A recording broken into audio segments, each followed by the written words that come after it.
করেছেন। নুরুল ইসলাম বুলবুল ভাই এবং অন্যান্য সদস্যগণ এখানে আছেন।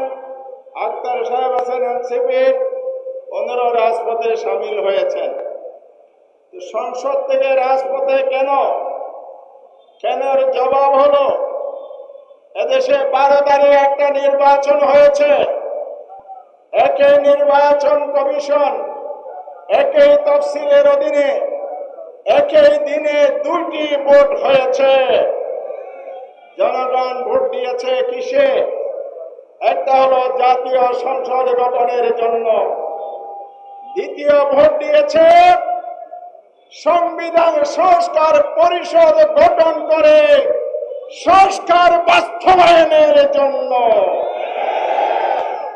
নির্বাচনের পর নির্বাচন কমিশন 2টি শপথনামা সরবরাহ করেছে নির্বাচিত সদস্যদের উদ্দেশ্যে।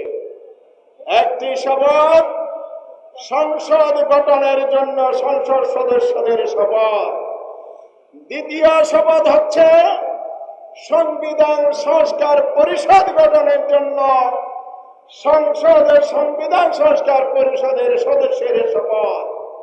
এই 2টি হলো যমজ সন্তান।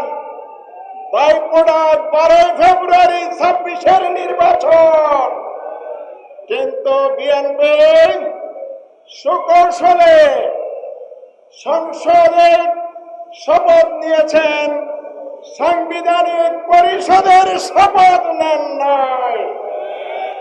গণভোটকে অমান্য করেছেন, অবজ্ঞা করেছেন, জাতিকে অপমান করেছেন।